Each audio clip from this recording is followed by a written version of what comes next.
Fourth video आ गया है फिर से एनवायरनमेंट के स्टेप बाय स्टेप में। ये एक ऐसी सीरीज है बड़े आराम से चल रही, लेकिन इतने काम के टॉपिक हैं, आप अगर मिस कर रहे हो इस बार के एग्जाम के लिए 26 के लिए, मैं तो कह रहा हूं 27 वाले भी देख लो। पर्यावरण की जितनी समस्याएं बढ़ती जा रही हैं उतने ही अलग प्रकार के समस्या वाले क्वेश्चन आ रहे हैं। आज इस वीडियो में मैं आपको 3 बड़े ही मतलब इतने गजब के टॉपिक कराऊंगा, आप कहोगे सर टॉपिक लेके कहां से आते हो आप, कहां से आते हो, हमें तो नहीं मिलते। ठीक है, आपको भी मिलेंगे, तो कहीं ढूंढने की जरूरत नहीं है, मैं यहीं पर आपको बताऊंगा। तो देखो, कॉटन जहां कपास हम लगाते हैं तो कपास से भी अब प्रदूषण होना शुरू हो गया है। अलग प्रकार का प्रदूषण है, कहां से कौन से प्रकार के प्रदूषण होते हैं, कैसे पहुंच रहे हैं, उनको स्टडी करेंगे हम लोग। फिर जो प्लास्टिक पोल्यूशन तो हो रहा है, लेकिन उसको खाने वाले कुछ बैक्टीरियाज हैं, उनके बारे में हमें लिस्ट थोड़ी सी देखनी पड़ेगी। फिर आपने देखा होगा सिगरेट, सिगरेट के अंदर होता है टोबैको, टोबैको लगती कहां पे, मिट्टी में। एग्रीकल्चर जैसा जैसे खेती कैसे होती है, तो मिट्टी में से उस टोबैको में बहुत सारे हैवी मेटल्स आ जाते हैं, हानिकारक तत्व आ जाते हैं, उसको फिर सही रखने के लिए फिल्टर यूज करते हैं हम, तो सिगरेट के फिल्टर का भी एक पोल्यूटेंट बन रहा है, तो उन सब चीजों को भी हमें देखना पड़ेगा। ये सीरीज हालांकि 3 वीडियोस मैंने बनाए पर बड़े काम के हैं। आप सबसे मतलब रिक्वेस्ट तो नहीं कर सकता, मैं रिक्वेस्ट क्यों ही करूंगा, मतलब आपके एग्जाम के लिए बहुत जरूरी है, तो एक मान के चलिए कि सर ने कह दी तो पढ़ लो, मतलब काम का है बहुत ज्यादा। ठीक है, तो ये 3 टॉपिक को कवर कराऊंगा। चलो शुरू करते हैं। और हाँ, तुम तो कर ही रहे हो भैया यूपीएससी की तैयारी, तो फिर इंडिया के सबसे बेस्ट एजुकेटर से तो पढ़ने का बेस्ट मौका है। क्यों सर? क्योंकि 55%, 55% ऑफ तो मिल ही रहा था, साथ में पूरी डबल वैलिडिटी कर दी अभी। ये अब नया वर्ष भी आने वाला है उसके उपलक्ष्य में कि चलो ठीक है, इस अंत में बहुत अच्छा ऑफर बच्चों को दिया जाए। तो भैया 31 दिसंबर से मतलब तक 31 दिसंबर तक जो महीने का आप सब्सक्रिप्शन ले रहे हो उतने महीने का एडिशनल फ्री मिल रहा है आपको। 12 महीने का तो 12 महीने का बिल्कुल फ्री। सारी चीजें डिस्क्रिप्शन में लिंक मिल जाएगी, सिंगल लिंक है, बढ़िया से क्लिक करो, ये डिस्काउंट कोड का यूज करो और सब्सक्रिप्शन लेके अपनी पढ़ाई। और स्पेशली वो बच्चे जो अभी से सोच रहे हैं अभी मैं एक काम करता हूँ देखे तो देख लेता हूँ क्या होगा, फिर बाद में कर लूंगा, जो है ये 5 महीने भी यूज कर लो, 4 सब्जेक्ट 3 सब्जेक्ट बहुत अच्छे से निपट जाएंगे और बाकी रिवीजन कोर्सेज इसमें साथ में मिल ही जाएंगे आपको। खैर आगे बढ़ते हैं। सबसे पहली बात हम बात कर रहे थे कि एयर पॉल्यूशन कॉटन की फील्ड से भी हो रहा है, तो अपने लिए एक स्टेटमेंट एग्जाम में तो यही बन गया कि एयर पॉल्यूशन जो है वो कहां कहां से हो सकता है। तो क्या कॉटन फील्ड से हो सकता है क्या? बिल्कुल हो सकता है सर, कॉटन फील्ड से क्यों नहीं हो सकता। अब कैसे होता है तो समझो।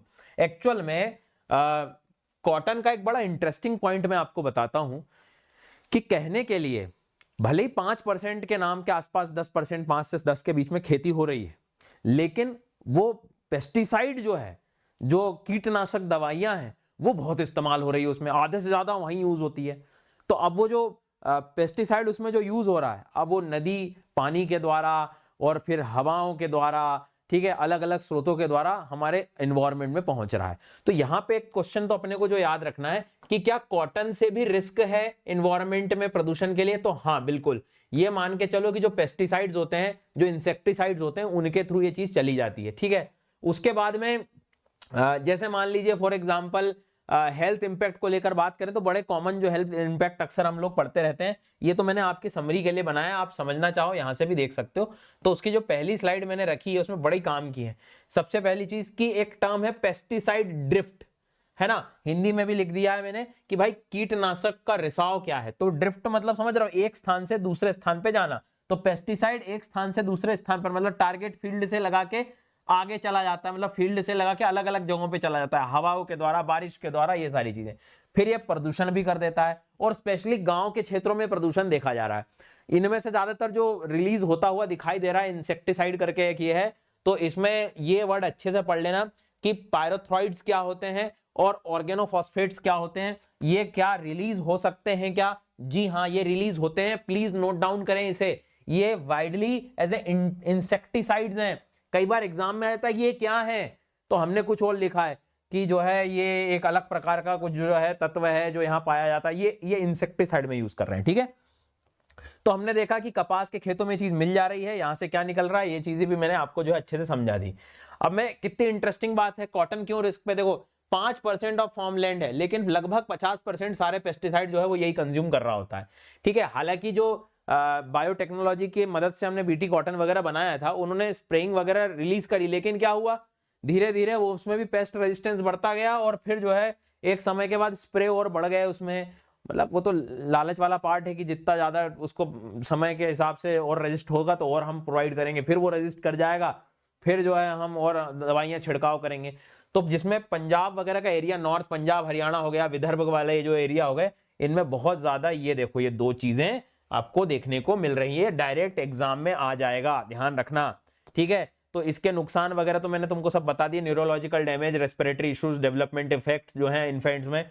तो एक तो वो पूछ सकता है कि भारत के कौन से क्षेत्र हैं, तो नॉर्थ इंडिया और इधर महाराष्ट्र के रीजन में याद रखना, जहां ऑफकोर्स जहां कॉटन है वहां की बात कर रहे हैं।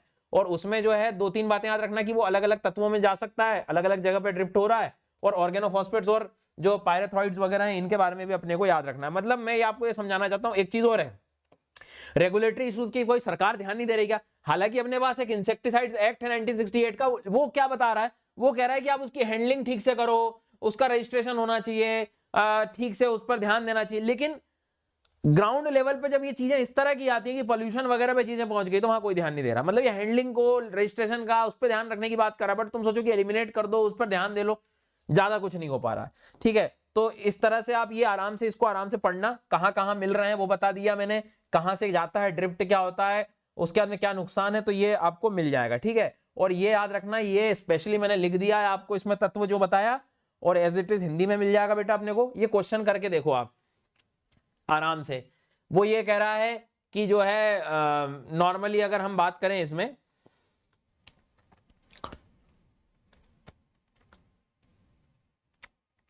पढ़ो आराम से पढ़ लो, फिर मैं बताता हूं तुमको।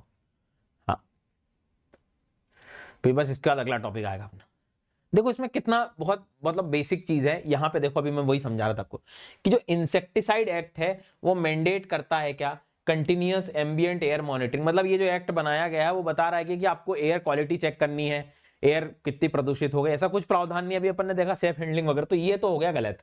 बाकी ये जो अभी अभी आपको मतलब बार बार रटवा दिए कि ये चीज डिटेक्ट हुई है, ठीक है, और ये 15 किलोमीटर या आसपास के क्षेत्रों तक पहुंच जाता है पीक सीजन में, तो ये कॉमन सी बात है। बहुत बहुत प्यारा क्वेश्चन है ये, मतलब इसमें सारा नॉलेज आपका सॉल्व हो जाएगा। तो 1 and 2 यहाँ पे जो है अपना आंसर चला जाएगा, तो इसमें कोई बड़ी बात है नहीं। अब अगला वाला जो है वो ये है, एक मतलब आपको पता है प्लास्टिक पोल्यूशन हो रहा है, सारी चीजें हो रही हैं। हम हमेशा मतलब मेंस में भी मैं कह रहा हूं ये काम आएगा आपको, बहुत प्यारा कंटेंट है मैं कह रहा हूं।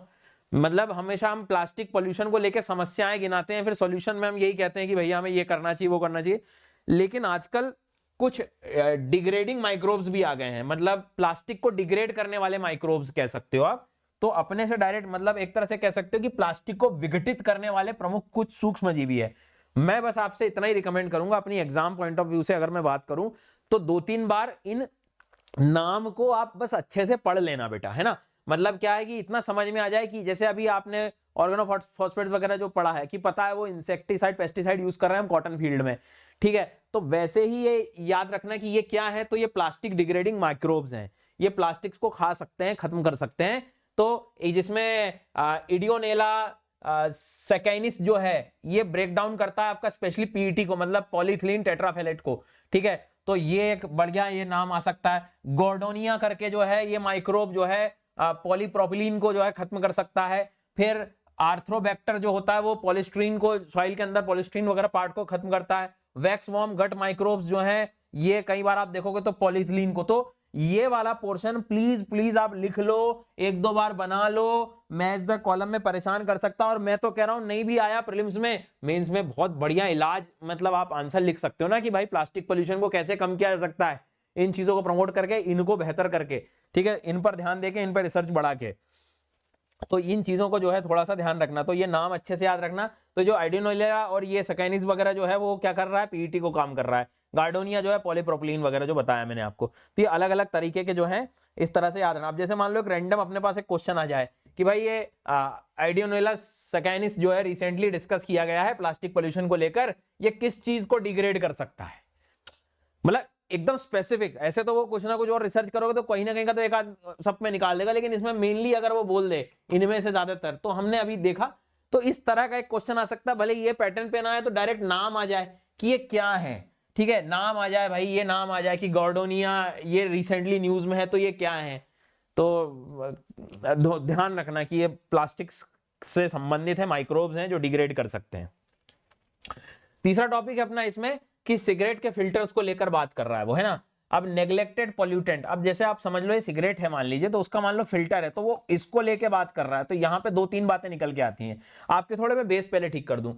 जो टोबैको है, मतलब जो सिगरेट के अंदर कोई पूछे कि भाई सिगरेट के अंदर क्या है, तो बहुत सारे टॉक्सिक हैवी मेटल्स हो सकते हैं, कैडमियम, लेड, आर्सेनिक, क्रोमियम, निकल, मर्क्यूरी। अब सवाल आएगा ये सिगरेट में कहां से आ गए? तो बेटा जो टोबैको है वो लग तो सॉइल पे रहा है, ठीक है। अब सॉइल के अंदर लोग खाद डाल रहे हैं, फर्टिलाइजर डाल रहे हैं, वो सॉइल कितना पोल्यूटेड है, खाद कहां से आ रहा है, ये सारी चीजें भी हमें देखनी पड़ेगी। तो इनडायरेक्टली फूड चेन में प्रवेश तो कर जाती खाद्य श्रृंखला में हानिकारक तत्व। तो वो सिगरेट के अंदर मेनली अंदर ये जो है बहुत सारे हैवी मेटल्स आ गए, कैडमियम, लेड वगैरह ये। अब उसके लिए तुमने फिल्टर जो है लगा दिया। अब सिगरेट पीने वाले ने तो पी के फेंक दिया उसको, लेकिन ये सारे हैवी मेटल्स उस फिल्टर में रखे रह गए और वो जाके कहां वापस चले गए? सॉइल में चले गए। अब 2-3 बातें हैं, तो अब समस्या आपको समझ आ गई होगी। मतलब सिगरेट का फिल्टर भी हानिकारक है। तो लगभग इतने सिगरेट बर्ड्स जो हैं, अब ट्रिलियन देख रहे हो कितनी बड़ी वो है, ये हर साल डिस्कार्ड किए जाते हैं। और उसमें फिर वो प्लास्टिक, अच्छा पहली चीज तो मैं आपको फिर बता दूं, याद रखना ये प्लास्टिक, ये जो फिल्टर है सिगरेट का फिल्टर बना किससे होता है? तो सेल्यूलोज एसीटेट, ये वर्ड अच्छे से याद रखना है ना, सेल्यूलोज एसीटेट करके है। ये एक तरह का माइक्रोप्लास्टिक ही है। लोग कहते हैं कि ये बायोडिग्रेडेबल है, बट एक्चुअल में उसके नेचर को देखोगे, जितना टाइम लेता है ये, वो नॉन बायोडिग्रेडेबल बन जाता है। मतलब उतनी जल्दी अपघटित नहीं होता ये, मतलब जीवों से अपघटित नहीं हो पाता, ठीक है। तो किससे बना है, एक क्वेश्चन तो ये आएगा अपने लिए। नॉन बायोडिग्रेडेबल नेचर है इसका, इतनी जल्दी खत्म नहीं होता है। उस सिगरेट के अंदर ये भी हो सकते हैं, and it may contain this also, मतलब सिगरेट के अंदर तो ठीक है, बट सिगरेट फिल्टर में भी ये पाए जा, क्योंकि मान लो पहुंच गए श्वसन के दौरान, ठीक है, तो ये माइक्रोप्लास्टिक की कैटेगरी है। तो सिगरेट फिल्टर भी एक माइक्रोप्लास्टिक है, ये भी याद रखना। बोले मैंने तो कागज देखा था, तो पता लगे पेपर लिखाया है एग्जाम में। तो सिगरेट का जो फिल्टर है, हानिकारक तत्व पाए जा सकते हैं, ठीक है, जो अपनी जगह है, लेकिन जो मेन चीज है उसमें वो क्या है? वो एक बायोडिग्रेडेबल ना होते उसका जो नेचर है, नॉन बायोडिग्रेडेबल है, मतलब अपशिष्ट रूप से, मतलब जैव अपशिष्ट जो है उतना बेहतर नहीं हो सकता उसका। दूसरी चीज जो आपको ध्यान रखनी है कि वो एक माइक्रोप्लास्टिक की कैटेगरी में, मतलब प्लास्टिक, क्योंकि उसमें फिर जो है हैवी मेटल्स भी लीच होंगे, पॉलीएरोमेटिक हाइड्रोकार्बन्स भी होंगे, निकोटीन तो है ही जो है। तो मतलब प्रदूषण के सोर्स देखो कहां कहां से बन सकते हैं। तो कल को बोले प्लास्टिक पोल्यूशन के सोर्स क्या सिगरेट का फिल्टर हो सकता है क्या? हाँ। हैवी मेटल्स का सोर्स सिगरेट, और सिगरेट का फिल्टर दोनों हो सकते हैं क्या? हाँ हो सकते हैं, ठीक है। तो वो याद रखना है अपने को। अब जैसे क्वेश्चन आपसे पूछे वो, ये हालांकि ये आई थिंक आपको समरी समझ में आ गई होगी कि फिल्टर जो है किससे बने होते हैं, नॉन बायोडिग्रेडेबल है, ठीक है। ये नए नए हैवी मेटल जो मैंने आपको लिखवा दिए वो याद रखना, और बड़े मात्रा में ये डेटा भी आप इंटरव्यू वगैरह के लिए ध्यान रख सकते हो। तो जैसे cigarette filter recently highlighted the global plastic pollution discussion are mainly composed of, किससे बने होते हैं? तो हमें पता है सेल्यूलोज एसीटेट। तो देखो वीडियो भले ही तुम्हें लगे छोटा सा है, लेकिन इतना ही कई लोगों ने नहीं देखा होगा, इतनी काम की इंफॉर्मेशन है, यहीं से छोटे छोटे क्वेश्चंस बनते हैं। मैं तो कह रहा हूं कभी डायरेक्ट क्वेश्चन बने ना बने, कम से कम अपने को एलिमिनेशन में काम आ जाते हैं बेटा, तो इनको ध्यान रखना, ठीक है। और वीडियो कैसा लगा जरूर कमेंट में बताना। बाकी ये मैंने ऑफर बता दिया, 31 दिसंबर तक अवेलेबल है भैया, ये 55% डिस्काउंट, और साथ में पूरा डबल वैलिडिटी मिल रहा है। 2 साल के साथ के ऊपर में आपको अश्योरेंस भी, मतलब CSA अश्योर वाला भी पार्ट मिल रहा है। और कोड आपको बताने की जरूरत नहीं, SGYT10 डिस्काउंट कोड यूज कर लेना, और सब्सक्रिप्शन की लिंक नीचे मिल जाएगी। Thank you so much.